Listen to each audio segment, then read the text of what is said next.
The past only controls you because you keep kneeling before it every single day.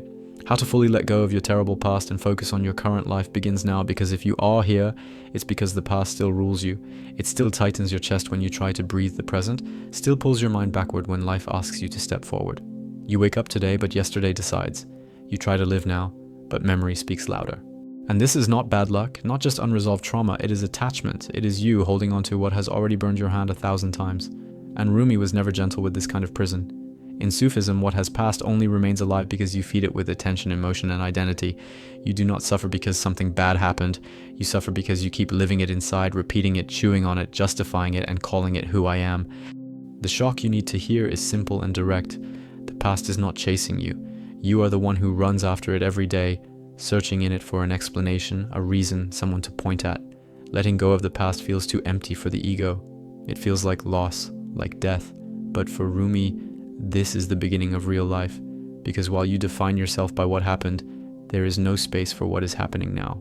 Staying here matters because this video will not teach you to understand the past, it will tear you away from it.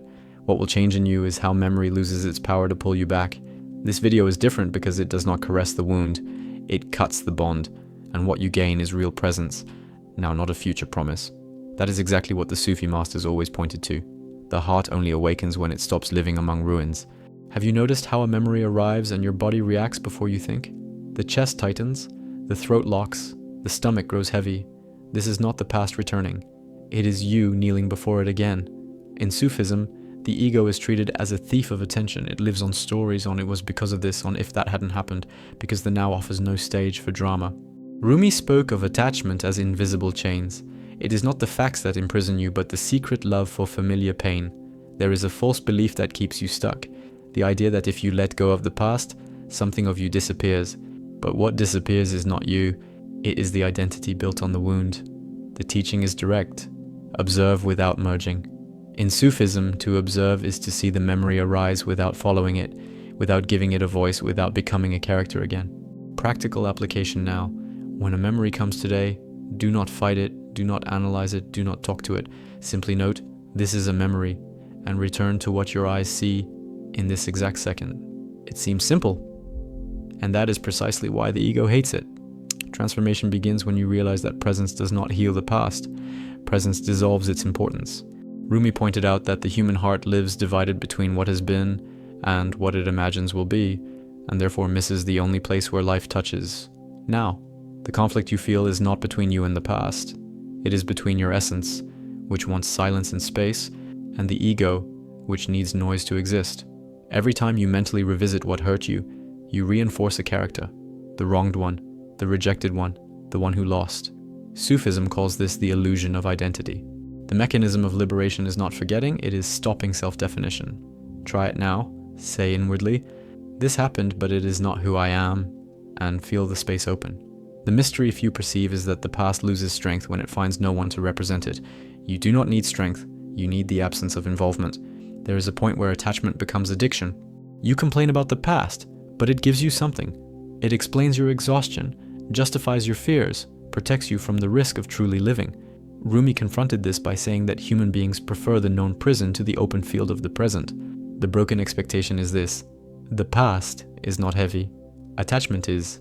And when you release the story, the fact becomes just a fact, without teeth, without claws. Practical application. Today, choose a simple situation, washing your hands, walking, listening to someone speak, and be fully there in it. Every time the mind pulls you to yesterday, return to the simple gesture. This trains the heart to live where life happens. In Sufism, the path is not to accumulate understanding, it is to empty memories of exaggerated importance, to empty narratives, to empty the need to explain. Rumi spoke of the heart as a house. While it is full of old furniture, nothing new can enter. The climax here is realizing that detachment is not coldness, it is freedom. You do not become someone without a past, you become someone without chains. And the partial resolution is clear: the less you converse with yesterday, the more energy remains for now. The loop continues because the mind will try to return, and each return is a new chance to let go more deeply. The secret almost no one accepts is that not everyone is ready to live in the present, because the present demands total responsibility. There is no one to blame, nothing to postpone. That is why this kind of message finds you now. Rumi did not offer comfort, he offered naked truth. Real love is born only when the past ceases to be an altar. If you feel resistance, it is a sign we touched the right point. And before moving further, engrave this in your body. You are not what happened to you. You are the one who perceives what is happening now, and that changes everything. Write in the comments this short activation phrase, I let go of yesterday and stay in the now. If this space has already begun to open something in you, become a member of the channel to walk deeper and with consistency. You still carry the past as if it were living proof of who you are, as if letting go were a betrayal of your own story, but what you call loyalty is only fear of losing the ground beneath your feet. And Rumi never spared words for this. While you look backwards searching for meaning, the present passes without a witness, and a life without a witness becomes mere survival. The past hurts because you relive it, not because it exists. It only breathes when you pull it into the now and place it at the center of your day.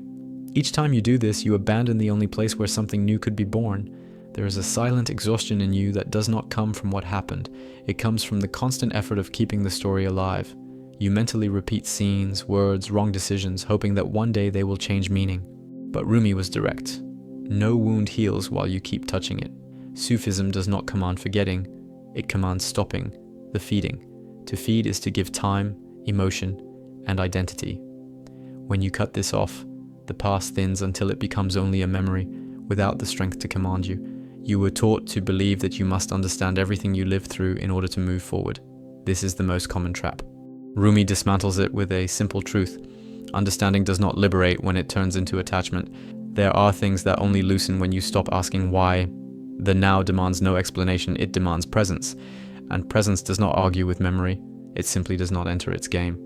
Notice how the past always appears at the moments when the present asks for courage. When something new approaches, the mind runs backward to protect you from risk. It says, remember what happened, remember the pain, remember the fall. Sufism calls this false care. It is the ego trying to maintain control. Rumi said the heart only matures when it accepts the risk of the now, even trembling, even without guarantees. You confuse letting go of the past with losing what you learned. You do not lose it. The learning remains in the body, the story leaves. The problem is that you want to carry both together, and that is heavy. Letting go, on the Sufi path, is separating the fact from the identity. The fact happened. The identity does not need to remain bound to it. This separation changes everything inside because it returns you to the present without leaving you empty. The past has become a comfortable place because there you know who you are. In the now you do not yet know, and that frightens you. Rumi called this fear, fear of space. A space is where God acts, where real life happens, but the ego hates space because there is no ready-made character there. When you feel anxiety while staying in the present, it is not a sign of danger, it is a sign of opening. Observe how you present yourself to yourself. I am this way because of what I lived. This sentence sounds honest, but it is a prison. It freezes you in time. Rumi taught that the human being is movement, not definition. Each time you repeat this sentence, you close the door to the now and return to a dark room that should already be empty. Suffering repeats because attachment repeats. There is no mystery in this. The past has no agenda of its own. It appears when you call it, and you call it with automatic thoughts, with inner conversations, with comparisons. Sufism teaches vigilance of attention. Where your attention stays, your life takes residence. If it lives in yesterday, your life lives there too. A simple practice now, without romanticizing. When you notice that you are remembering, name it inwardly and past, and return to what is in front of you. Do not argue with the memory, do not fight it. Fighting is still giving importance. Simply do not follow. This small gesture repeated is what Rumi called the discipline of the heart. This is how the past loses its throne. You think detachment is something big, dramatic, an emotional turning point. It is not. It is a silent training, almost invisible. Rumi said that the true work happens when no one is watching, not even you. Each return to the now is a fine cut in the old chain. At first it seems like little, then the whole chain falls. The ego says that without the past you do not know who you are. Sufism answers, good. That is where you begin to discover. The now does not give you ready-made answers. It gives you life, and life does not fit into labels. The more you insist on defining yourself by what was, the less space you have to feel what is. There is a hidden sadness in you that comes from the feeling of being late to your own life. This is not a lack of time, it is an excess of past. You are always arriving late because your attention stayed behind. When you enter the present fully, this sadness loses its footing. Not because everything improves, but because you finally arrive. Rumi spoke of the heart as a traveler carrying too many bags. Each unreleased memory is a weight. You complain about the road but refuse to drop the luggage. Detachment does not change the path, it changes the weight of the step, and only the one who releases feels the difference. You do not need to reconcile with the past in order to move on. You need to stop living in it. This is the part the ego does not accept. It wants agreements, explanations, beautiful endings. Sufism is more raw. Leave. Return to the now. Life does not wait for you to resolve yesterday. When you begin to truly live the present, the past tries to shout louder. This is expected. It is like a habit losing strength. Rumi said the heart tests your decision. If you sustain presence anyway, something reorganizes within you without conscious effort. There is an intelligence in the now that you never access while you are bound to memory. This intelligence guides, adjusts, calms. But it only speaks when there is enough silence. The past makes too much noise. Letting go is creating silence. And silence is not absence. It is living space. You do not need to kill the past only to stop obeying it. It may appear, but it does not command. This shift in position is liberating. Sufism calls this restoring the center. The center is not the story, it is the awareness that perceives the story. When this becomes clear, the weight drops. The promise here is simple and hard. The more you let go of the past, the more present you can tolerate. And the more present you can tolerate, the less the past has anywhere to lean. This cycle reinforces itself. Rumi built his entire spiritual authority on this point. Presence is love in action. If something in you still resists, observe without judgment. Resistance is also the past trying to remain. Do not fight it. Stay here. Feel the body. See what is before your eyes. This ordinary gesture is what separates those who merely listen to Rumi from those who live what he pointed to. And before going deeper, let this question echo openly without answering now, just feeling. If today you did not define yourself by anything you lived through, who would be here breathing in this instant, and what would change if you remained exactly there a little longer? You still try to live the present with your head turned backward, like someone walking while staring at the rearview mirror, and then you wonder why you stumble so much. The past does not hurt you because it was bad, it hurts because it is still the center of your attention, and Rumi insisted that whatever occupies the center governs the entire life. While you wake up today thinking about what happened yesterday, the now already begins empty, and an empty now becomes just another wasted day, reinforcing exactly the pain you claim you want to overcome. There is a hidden habit in you, returning to the past to feel something familiar even if it hurts. The ego prefers known pain to unknown silence. Rumi saw this clearly. Human beings cling to their own story because in it they know who they are. In the present they do not yet know, and that uncertainty frightens them more than bitter memory. So you return, repeat, relive, and call it reflection when in truth it is pure attachment. You believe the past explains your lack of focus today, but Sufism reverses this.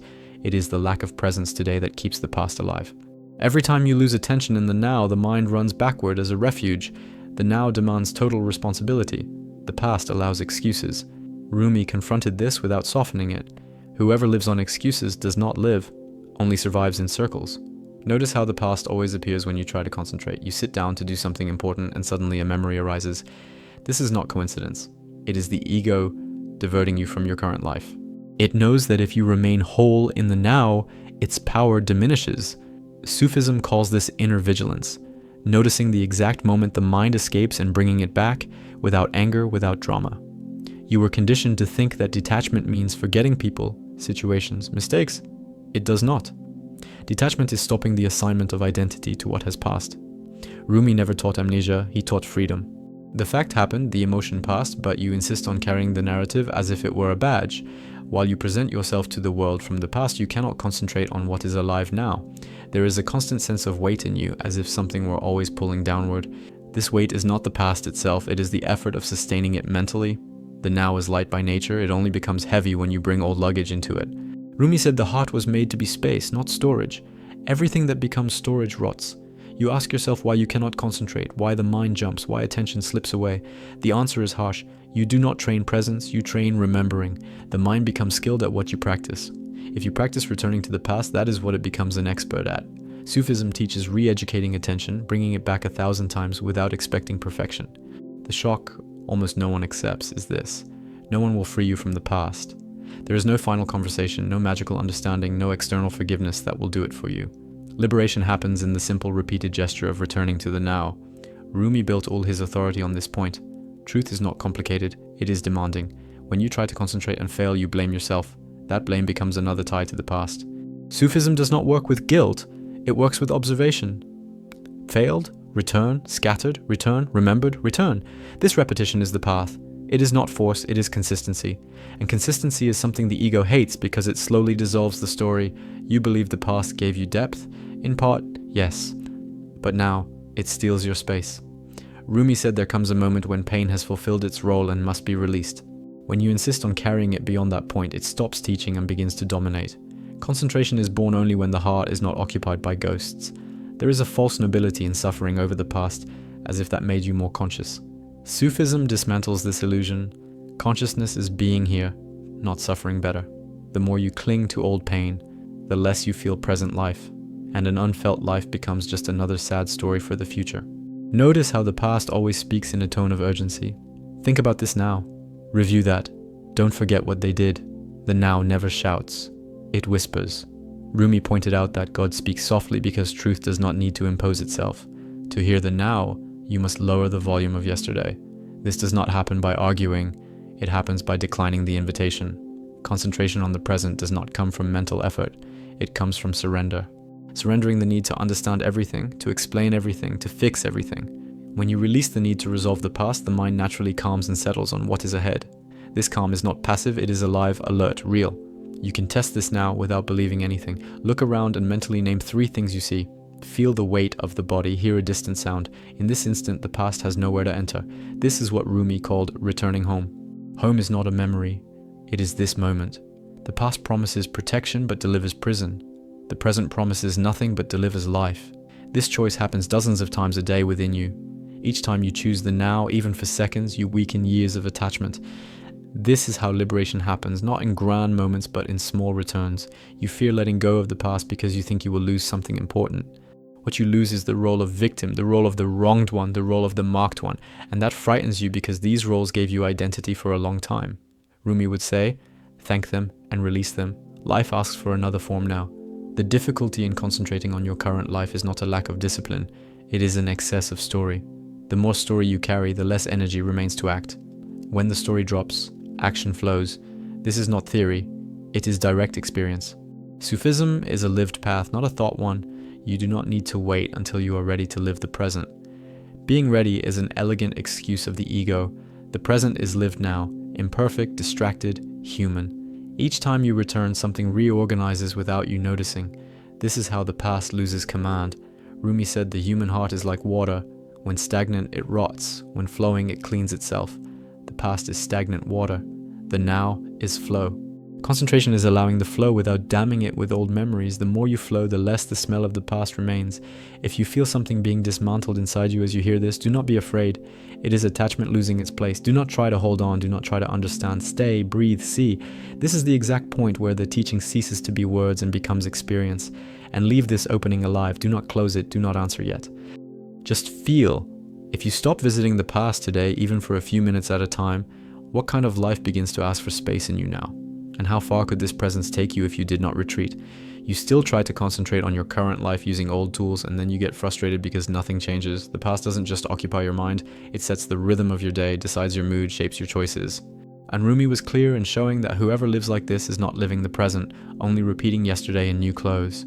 As long as you do not release the past, every now is born already contaminated, already tired, already without the strength to grow. There is a silent lie you keep repeating. When I resolve this, then I'll live. Sufism dismantles this lie firmly. You do not resolve the past in order to live. You live so that the past loses importance.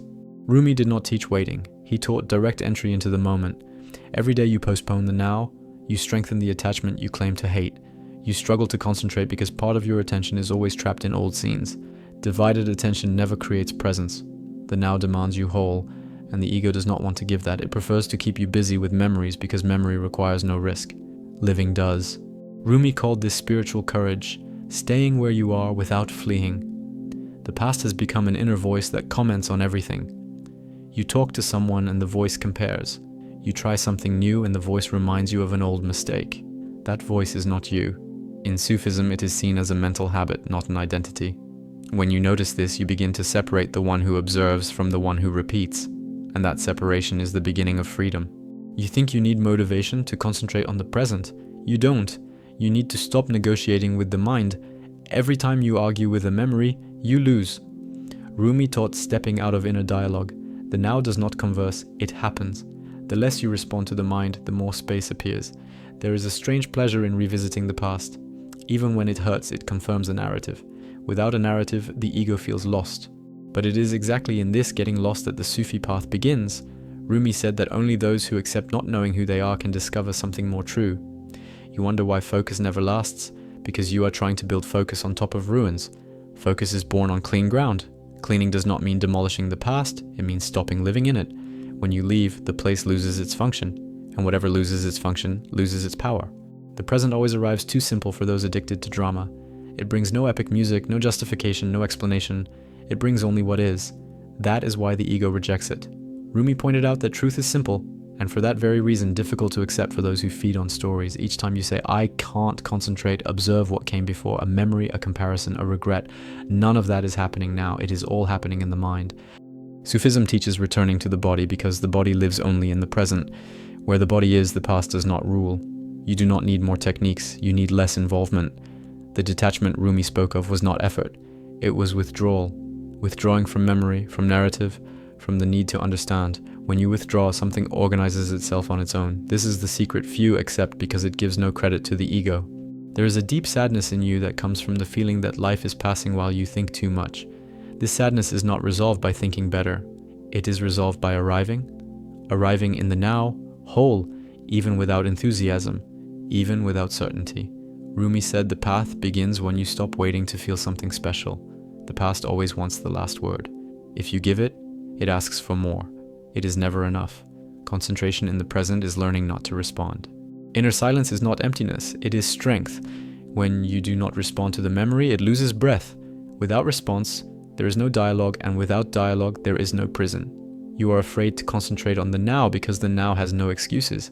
In the now, you see what needs to be done, and that scares you. The past protects you from movement. Rumi called this a subtle trap, using old pain as shelter from present responsibility. Notice how your mind creates urgency around things that have already passed. This is illogical, but it works because you believe it. Sufism teaches testing reality. Is this happening now? If it isn't, let it go. This simple question cuts most of the invisible ties that pull you backward. When you begin to truly concentrate, the ego tries to distract you with emotional memories. Do not fall into the trap of thinking this is healing. Healing is not feeling more. It is getting involved less. Rumi did not seek emotional intensity. He sought clarity. Clarity is born when the dust settles. You are not broken because you cannot get over the past. You are stuck because you keep looking at it expecting something different. Sufism does not promise happy endings for old stories. It promises freedom from the need for endings. When you accept this, the mind relaxes and the present gains space. Your current life asks for your attention now, not when you understand everything. Every second you spend reliving yesterday is a second the now passes without you. Rumi spoke of this with loving harshness. Time does not wait for you to resolve yourself. Either you enter, or you stay telling stories about why you didn't. You do not need to believe any of this. Just experiment. When a memory arises today, do not follow it. Stay with what you are doing. Feel the gesture, the sound, the weight of the body. This is living Sufism, not theory. This is how the past begins to lose the center. The more you concentrate on the now, the more the past seems distant, almost unreal, not because it was erased, but because it lost relevance. Relevance is what gives power. When something is no longer relevant, it no longer commands. Simple as that. There is a silent freedom waiting when you stop defining yourself by what you lived. This freedom does not shout or announce itself. It simply lets you breathe without weight. Rumi pointed to this all the time. Relief does not come from changing the story, it comes from leaving it. And keep this opening alive. Do not close it, do not conclude, just feel. If today you choose the now once more, even with fear, even with resistance, what in you begins to reorganize when the past stops occupying the center of your attention? If you felt something move inside you while hearing all this, it was no coincidence. It is because the past lost a little of its power just now. And when that happens, the ego goes on alert. It tries to pull you back, tries to convince you that you need to think more, understand more, remember more. Do not fall for that. Sufism was never about understanding life. It was about being in it. Rumi did not call you to analyze your story, he called you to leave it. The now is the only place where something real can happen. If you return to the past after all this, it is not because it is strong, it is because the habit still exists. And habits dissolve through practice, not promises. Stay here. Return to the body. Return to this instant. This is how the past loses the throne and your current life begins to respond. Write in the comments the phrase, I let go of yesterday and stay in the now. And if you feel ready to deepen this with consistency, become a member of the channel. This path is not for the curious, it is for those who have decided to stop living in ruins.